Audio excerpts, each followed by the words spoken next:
Like many of the drinking dens along the docks, reserved for foreign merchants, the captain's hat lacked the splendor of those more centrally located, but the prices were reasonable and the tables were clean. Unlike most of its neighbors, it wasn't a tavern for salty roughnecks or other sea trash. This is the place where junior officers and destitute captains came to drink, carouse, and gamble. Cosmopolites from a dozen nations were sprinkled in amongst these seamen. Expatriate minor nobles, hard-eyed wanderers mixed with silver-tongued hustlers and paid paramours. Camaraderie here often began and ended in the swing of the outer doors. Stoically staring into his empty stein, Valak sat lost in his thoughts. So wrapped in his own concerns, he failed to notice the dark-eyed man enter and scan the room. His dusky skin darkened brown from the sun, the newcomer had the casual ease of a regular, though no one met his gaze with recognition. Striding from the bar with 2 foam-topped mugs, he carefully sat across from Valak, who looked up and saw Aura for the first time. His strangely pale eyes pierced into the newcomer's. Aura tried to mask a shudder, but the twitching of his cheek at meeting Valak's gaze betrayed his unease. Sliding one of the mugs across to Valak, Aura cleared his throat and smiled. "I must tell you, my friend, when we met in Korshemesh, and you told me of what you sought, I thought you were mad." Many people think I'm mad. It's just my eyes. Taking a long pull of ale, he smacks his lips with satisfaction before going on. "Being an authority on ancient history and law, I had never heard of the Serpent's Gem. So I thought I'd humor you and let you pay for my way here to Masantia." You're not much of authority at all. You know nothing of what you should know. His eyes went from staring dreamily into space to focusing on Valak's chest. Excuse me, my eyes are up here. The exact location where the pale man kept one half of a jewel more valuable than all the gold in all the vaults in the known world. Aura nodded to Valak, eyes glazed in wonder. "Then you showed me the shard, and I felt it." Shaking his head, Aura's eyes cleared, and he met his companion's gaze again. In his intensity, he forgot his previous unease. "I have found it, Valak." Where is it? "It goes by a different name now. You called it the Serpent's Gem. Yeah. Now it is called the Eye of Set. A Zamorian thief stole it from a tomb deep within Kemi. The thief goes by many names, but it is said that he is the son of Shavatas. He arrived in Argos 3 days ago and is leaving this night to Zamora." Shavatas and kind of flatbread, I thought. He smiles. "Shavatas is revered as one of the greatest thieves in all of history. So, I know where to find him, and I know he has what you seek." He holds his mug up and he says, "To the end of your road, my friend." It's a somewhat ominous turn of phrase, but I'll take you for whatever you say you mean. After the toast, he begins to describe this man and says that he has it on good authority that he knows exactly where he's staying and knows that he will probably be well into a drunken stupor in preparation for his journey in the morning. I love working with the inebriated. They're so easy to guide.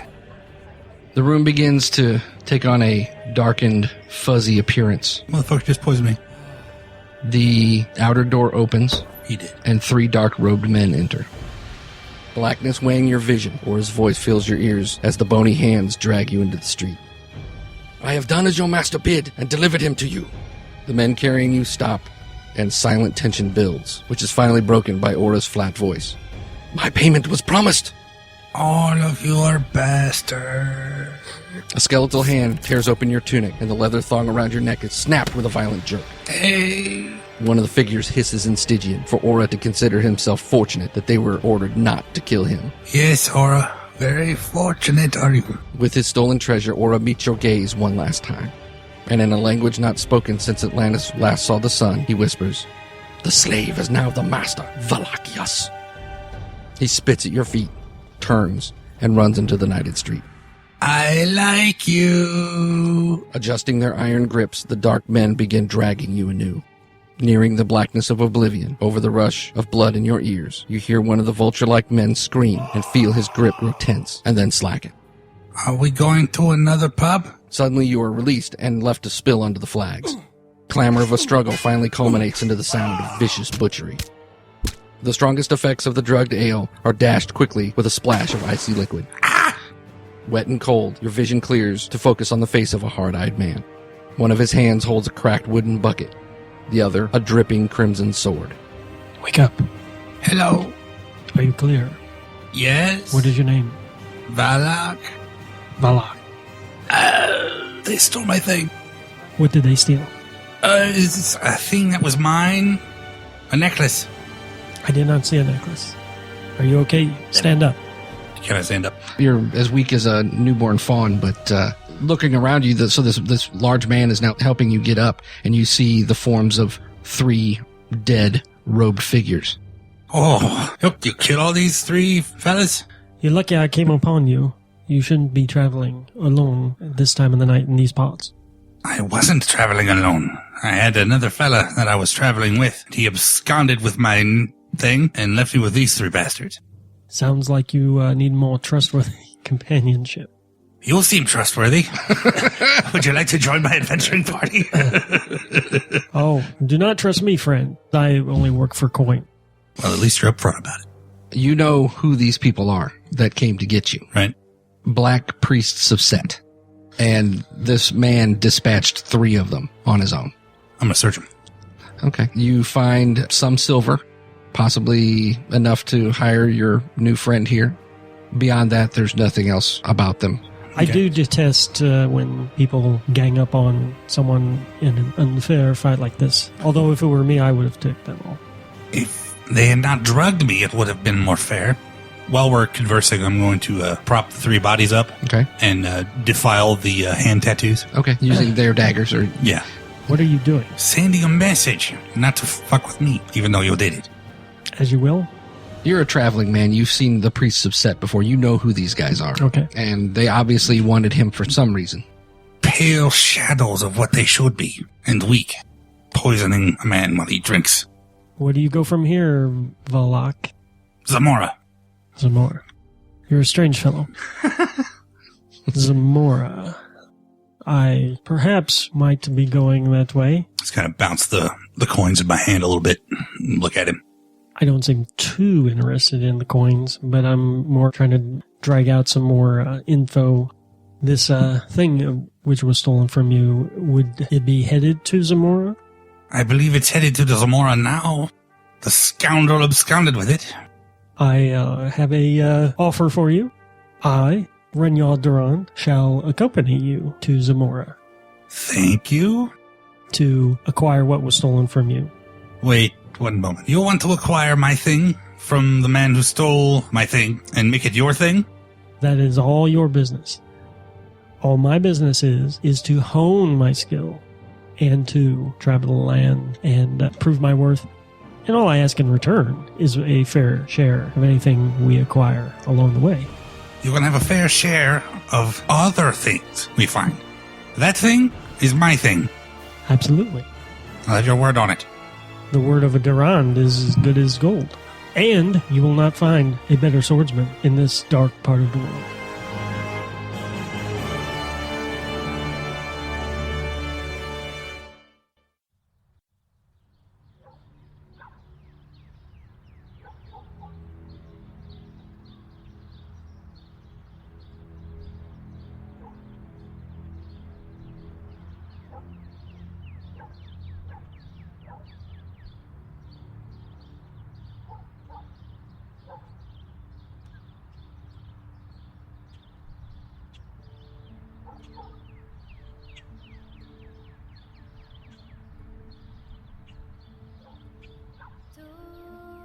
Urban predators stalked the shade-blanketed alleys and courts of the City of Thieves, especially the area called the Mall. Here, the daylight was only marginally better than the night. Narrow lanes crisscrossed between tightly packed buildings where walkers avoided waste from butcher shops and tanners that ran in viscous rivulets between the flags. From a plainly marked warehouse, a dark-skinned man stepped from the shadowed entryway and into the heat of midday. Although the cracked road was shaded, cloying stagnant heat brought beads of sweat to the black-haired man's brow. Fingering a branded glyph on his cheek, he ignored the heat and turned to make his way out of the mall when a man hurried out of the darkened building and approached him. Madadai's eyes narrowed as the man neared. The man called Sava scuttled before him, his face a mask of docile reverence as he bowed low. Honored courier, he spoke flawless Hyrcanian, though it was plain that the slave was of Western Hyborian stock. Might I have a word with you? Madadai gave pause, It was unusual for a slave to be so forward with any free man, much less one belonging to such a highly esteemed fraternal society. Madadai was bonded, a specially trained envoy, noted for discretion and honor. The falcon sigil burned into his cheek was his badge, a mark announcing his membership to the highest of bonded orders, the Shaheen Baluch. Yes. 1,000 apologies, honored courier. I bow. No, I wouldn't bow. I would nod my head. I was hoping that, since your previous mission for my employer is complete, I was hoping that you could help me. You? I know it is asking much, but there is a girl that I want you to help. I was sold to my master 6 months ago. When we traveled from Berthunia to here, I was in a slave caravan. There was a slave amongst the caravan who saved my life one day. This man, I swore I would serve him in any way that I could. That's very honorable of you. This man was an old Aesir named Imelda. Aesir? Yes, and to you, I mean, the Aesir are almost mythical. No one's ever seen them. Maybe first instinct with maybe this old slave is crazy. Well, or how would a slaver come upon an Aesir? Exactly. The old Aesir saved my life by taking the beating that was going to be given to me by one of the slavers' headmen. What brings me to this girl is that she is the daughter of the man who saved my life. Ah. A week ago, this girl presented herself to my master, and Hussar had no use for her and told her to leave. I recognized her stock. I was tasked to get rid of this girl who called herself Lofaisa. My master used one of his contacts and essentially sold her without her knowledge to this man. So she's been sold, unbeknownst to her? The man she's working for is utilizing some of her unique skills to make money. And as long as she's making money, she remains in a gilded bond, if you know what I mean. Fair enough. Find the man who owns her contract. His name is Sylar. Have I heard of this man, Sylar? I will lead you to where he is. I must not show my face or he will know that something is going on. If you could use this money, and he hands you a pouch full of coins. If you would use this money to buy... He just needs a proxy to buy this girl's freedom. Right, basically. Exactly. He's using you because he knows that if he approaches, number one, he's a slave. He's not supposed to have money. Number two, this guy knows him and would think that this guy's trying to buy her back. What's right. going on? If he has you, a bonded courier known for their honesty, sure. Chances are it's on the level. Okay, so I'll look at him and I'll kind of give him a sideways smirk. So, think that's a lot of money for a slave. He bows his head, but I hold my hand up and I'll be like, "But that is your story. I'm not concerned. I thank you. I will help you in this." I thank you. When you have the opportunity, please tell her that Sava's debt has been paid and that I am sorry for what has happened to her family. I will do this, but one day you will have your freedom. He nods. That is my wish also, but not today. When you do, you will seek me out, and we will square your debt. Very well. Follow me.